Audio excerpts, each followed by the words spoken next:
Bom dia a todos, bom dia a todas. Eu venho falar aqui, na verdade, de um apanhado de omissões que vem acontecendo e que elas vão se somando e que elas nada mais fazem do que denotar de maneira muito clara o espírito que a gente tem aqui, de uma maneira generalizada, de não levar as coisas com a importância que elas devem ter. Nesses tempos de internet, a gente tem banalizado os fatos corriqueiros. E muitas vezes a gente espera momentos de calamidade para levantar a voz. Eu já vinha há bastante tempo levantando nas minhas redes sociais, através do trabalho da Comissão de Assuntos Municipais, essa situação primeira do ferry-boat, a primeira que a gente vai comentar. O que aconteceu ontem foi o coroar de uma tragédia que vem sendo há muito tempo anunciada. Um serviço de qualidade duvidosa, para não dizer imoral, e eu digo imoral porque na semana retrasada eu tive a oportunidade de fazer uma viagem para a Baixada e vi pendurado num banheiro um papel higiênico do lado de fora da embarcação. A pessoa não tem a dignidade de entrar no ferry-boat para fazer uma necessidade fisiológica sem ser visto por quem está do lado que ele está indo fazer no banheiro.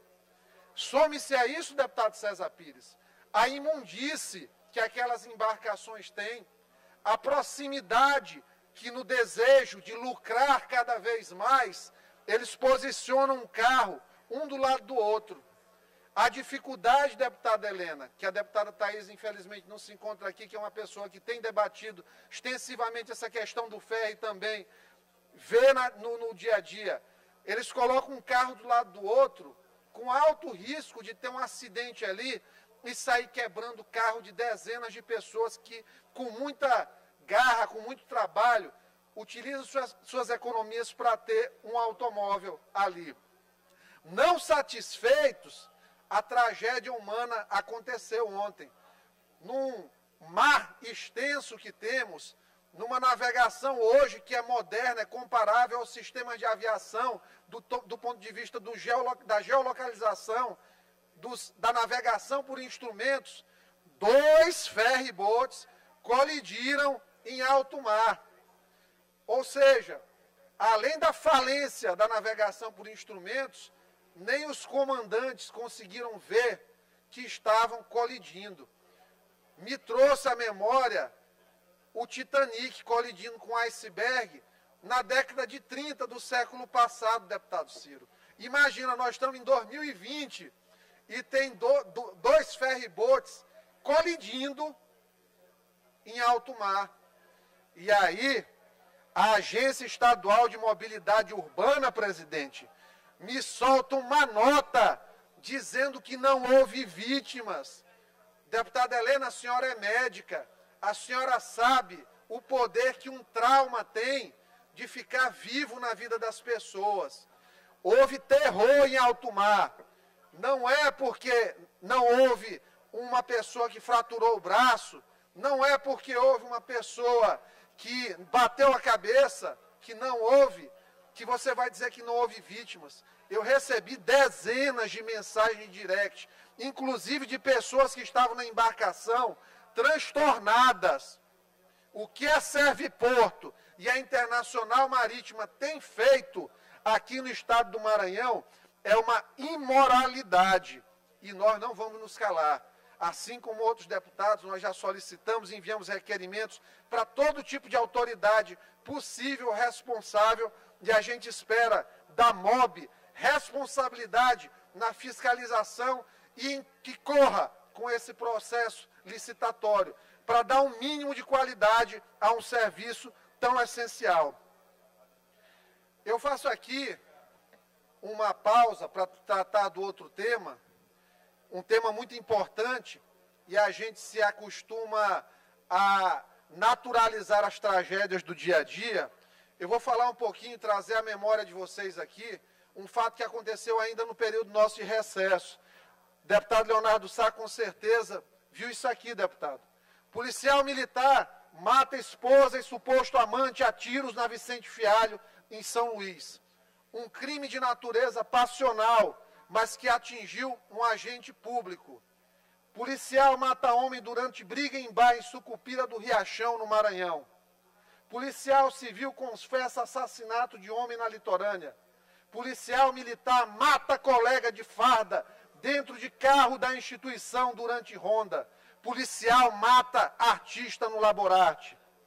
Policial mata namorada e depois tira a própria vida na Coab. PM do Maranhão mata policial do Piauí na frente do filho durante uma discussão. O primeiro ponto que a gente tem que saber é que os agentes públicos, eles não carregam a perspectiva da atuação da corporação, mas a corporação tem responsabilidade quando a gente trata de um agente público de segurança.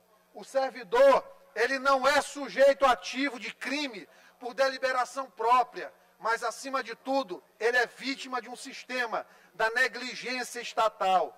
Negligência essa que se materializa de várias formas. Negligência que vai com baixa remuneração, sucateamento do serviço de segurança e a principal, que a gente já abordou aqui várias vezes. O que é que a gente está fazendo com a saúde mental dos policiais civis, militares, Polícia Penal do Maranhão, submetidos a salários ruins, a jornadas de trabalho estressantes, a problemas com criminalidade, um mundo cada vez mais difícil de se viver.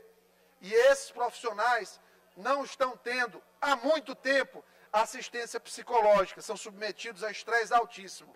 E aqui, senhoras e senhores, nada melhor do que as estatísticas, para a gente não vir falar aqui de maneira não embasada, subir aqui na tribuna para fazer lacração. Aqui a gente tem ciência. 41,7% dos policiais, num estudo realizado pela Universidade de São Paulo, com a PM Paulista, admitem que já agiram impulsivamente em alguma situação. 88,3% estão desgastados. De cada 10 policiais que chegam ao final de uma jornada de trabalho, 9 se sentem emocionalmente desgastados. E isso aí vai se acumulando. 62%, mais da metade, afirmaram que se sentiram agressivos durante o exercício do ofício. 20%, 1 de cada 5, já pensou em suicídio. Veja vocês, nós temos pessoas do sistema de segurança que deve ser o braço forte da paz social do Estado, paz cidadã, 20% já pensaram em suicídio. Você se operaria com um médico que já pensou em se suicidar se ele dissesse antes da sua cirurgia: olha, meu paciente, eu tenho que te falar um negócio, eu vou operar o seu coração agora, mas ontem eu pensei em me matar. A resposta, cada um de vocês sabe. É preciso muita cautela, acima de tudo, e a gente tem que ter a preocupação com esses agentes desde o ingresso deles na corporação. Hoje, a gente tem um absurdo de quem presta uma prova, faz uma prova de habilidades, um teste físico, faz uma prova de conteúdo teórico e faz um exame psicotécnico. E aí, a única etapa desse concurso que não é eliminatória é o exame psicotécnico. Fica a pergunta. A carreira policial é uma das mais importantes dentro de todas as carreiras. É ela que nos oportuniza falar aqui nessa tribuna, poder expressar a nossa opinião com a certeza de que nossa integridade física está atendida. É ela que oportuniza a Dona Maria, que mora numa comunidade dominada pelo tráfico, dela conseguir sair de casa para trabalhar e ter, ao final do dia, sua vida, o seu retorno para casa. Então, é fundamental que quem zela pela segurança tenha, principalmente, segurança emocional dentro de si para trabalhar. Então, nós protocolamos um projeto de lei que faz a alteração dessa lei ordinária 8.596 de 2019, que determinava que o psicotécnico não seria eliminatório. E a partir de agora, a gente faz com que o psicotécnico tenha caráter eliminatório. Mas aí você vai dizer, só um psicotécnico é muito pouco para avaliar. Eu concordo. E é por isso que a gente fez a indicação para o governador, tendo em vista que mexe com o regime de servidores. Portanto, é uma das hipóteses do artigo 43 da Constituição Estadual, em que o projeto de lei tem que ser apresentado pelo governador do Estado, que os policiais tenham assistência psicológica com um mínimo de 2 consultas anuais, para que a gente verifique o estado e consiga tomar as providências no sentido de garantir uma corporação com saúde mental, saúde em todos os níveis, humanizada e que dê, de fato, paz social para as pessoas. Continuando aqui o pronunciamento, já numa outra parte aqui, trazendo uma outra notícia importante para a sociedade. No ano passado, nós tivemos a oportunidade aqui na casa de tratar sobre o juiz Siddhartha Gautama Farias, de Caxias, os absurdos que acontecem naquela vara comandada por ele dentro da cidade de Caxias.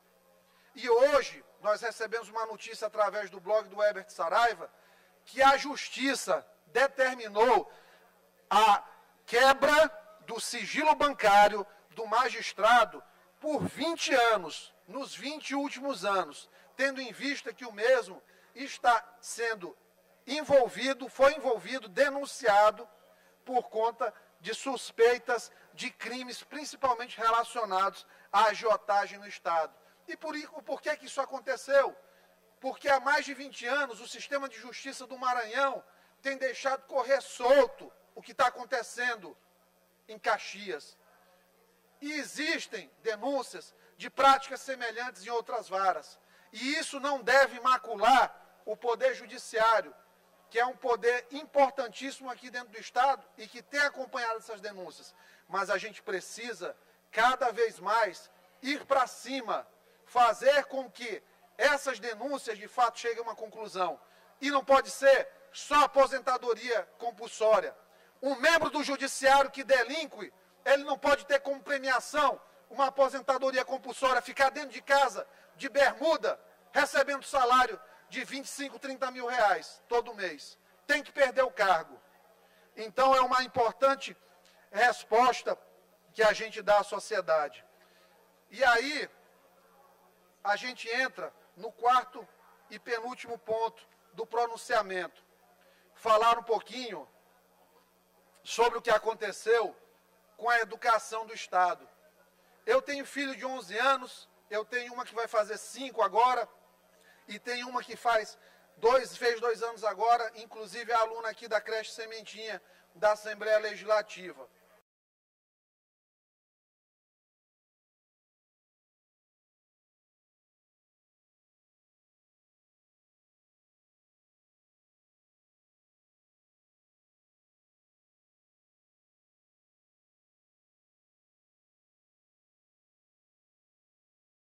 Locales, são várias, Adventista, são todas escolas que têm mensalidades caras. Deputado Hélio, Vossa Excelência é sabedor, que é um homem que tem vários filhos, do preço das escolas do Maranhão e da diferença de preço para as escolas do Piauí, para as escolas de Ceará. E aí, quando você tem o resultado do Enem, deputado, ao final de todo esse período, o Maranhão está lá abaixo da 300ª posição, enquanto escolas aqui do Piauí, com valor 20%, 30% inferior às escolas de ponta aqui, entre as 5 primeiras maiores do Brasil. O que está acontecendo é que nós, por muito tempo, fechamos os nossos olhos. Nós nos acostumamos a entregar nossas crianças para essas escolas e, ao final de uma 5ª série, 6ª série, a criança não consegue desenvolver uma leitura em que, ao final, ela sabe que ela tenha lido. As escolas vão passando no automático e parece com aquela imoralidade que o Zé Serra fez quando foi governador de São Paulo, da progressão automática. Nós estamos gastando aqui com os nossos filhos, investindo neles, com sonhos que eles tenham vidas melhores que as nossas, para, ao final, eles irem para as universidades particulares nos piores cursos possíveis, porque as escolas não os prepararam. A gente vive um tempo em que a educação pública cada dia caminha para melhores resultados. Aqui no Maranhão, o IDEB do ensino médio foi de 3,1 para 3,4.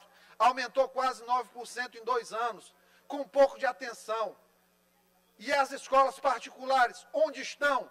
Tem escola de R$2.000, tem escola de R$2.500, tem escola de quase R$3.000. E o aluno, ao final, coloca ele com o aluno Farias Brito, coloca ele com o aluno Dom Barreto aí do lado de Teresina para você ver o que vai ser a avaliação. Esse ano inventaram um tal de bilinguismo nas escolas. Colocaram material aí de R$2.000, R$3.000 para os pais comprarem. Livro que custa 150, 200 na editora, vendido a 10 vezes mais o preço. Onde é que a gente vai parar? As escolas querem pagar suas reformas suntuosas, nababescas. Vai no crescimento para você ver. Parece um escritório de arquitetura. Parece que você está dentro do Google, com o nível de construção que a escola tem. O deputado Leonardo deve saber disso também, que eu acredito que tenha seus filhos lá no crescimento. É lá no crescimento, né, deputado? Então é isso que está acontecendo. E a gente sabe que isso aconteceu por negligência. Acontece por negligência. Acontece porque tem um Código de Defesa do Consumidor que é claro, que não permite venda casada, que tem leis de educação que dizem que a escola tem que mostrar suas planilhas, e os pais estão calados, não reagem. E esse ano, felizmente, a gente encontrou um grupo de pais que tem feito acontecer. Juntou com uma gestão séria do PROCON, juntou com uma gestão séria dos órgãos de defesa, juntou com a atuação séria da Vara de Interesses Coletivos e Difusos do Maranhão. E nós estamos acompanhando, e eu tenho certeza, nós já pedimos uma audiência pública para discutir a educação, porque nós vamos colocar as escolas na Assembleia, como parceiras, apresentando custos e os pais exigindo qualidade de ensino. Nós não vamos aceitar, não vamos jamais aceitar a continuidade dessas práticas. E para concluir, presidente, porque isso aqui é um sumário de omissões, isso aqui é um libelo de alguém realmente que nesse recesso ficou todos os dias trabalhando, recebendo demandas, conversando com as pessoas, mas acima de tudo refletindo. Eu refleti, presidente. E isso aqui, o retorno disso foi indignação.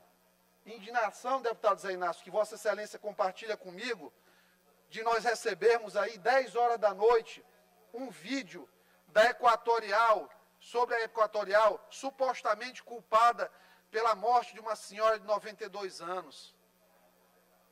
Sabe o que aconteceu ali? O que mais chateou? A gente não tem como pessoas responsáveis que somos, doutora Helena, a senhora é médica, de dizer que aquela senhora morreu em decorrência de não ter usado um nebulizador. A gente não pode afirmar isso. Quem tem responsabilidade espera o laudo do IML para saber o que aconteceu antes de culpar uma empresa. Uma empresa que também tem importância na sociedade, porque gera emprego. Mas nós temos que destacar a conduta do agente, daquele senhor que foi de maneira cruel e debochada, cortar a energia das pessoas. Uma pessoa pobre que já guarda ali o seu quilo de carne, deputado Hélio, que comprou com dificuldade, que gastou ali 15, 20, 30 reais do seu Bolsa Família e tem guardado a sua carne ali, vai ter sua geladeira desligada e sua carne pode até apodrecer e ela não vai ter o que comer. Que vai ter a pessoa que ela precisa ali para ter um aparelho de nebulizador para melhorar sua saúde e não vai funcionar. Então, em decorrência disso, que a gente se revolta, se entristece pela conduta do profissional. Felizmente, como agimos com responsabilidade, presidente, nós trouxemos o Zé Jorge para cá, hoje de manhã. 6 ou 7 deputados estiveram presentes, deputado Carlinhos, deputado Hélio, deputado Rafael Leitor, deputado Vinícius, deputado Zé Inácio, não sei se apareceu, mas em torno de 6, 7 parlamentares conversaram com eles. E hoje eu já apresentei 2 coisas para dar resposta. Primeiro, a maquininha passará com a aprovação do projeto de lei que a gente colocou na casa, será obrigatória.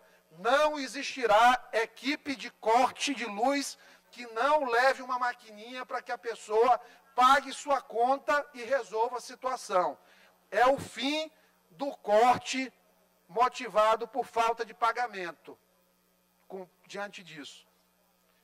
A outra medida que eu considero extremamente importante e estrutural é: indicamos ao governador do estado que zere o ICMS da conta de luz de famílias cadastradas que tenham pessoas em tratamento de saúde que requeram máquinas ligadas o tempo todo ou em períodos do dia, para que a gente possa reduzir a conta dessas pessoas e fazer com que elas tenham mais comodidade e que pese menos no orçamento já tão sofrido de quem ganha um salário mínimo ou menos do que isso. Nunca custa lembrar que a gente mora no Maranhão, que a renda média é 600 e poucos reais per capita, que é baixíssima, uma das menores do Brasil, se não a menor, e que cada centavo conta muito.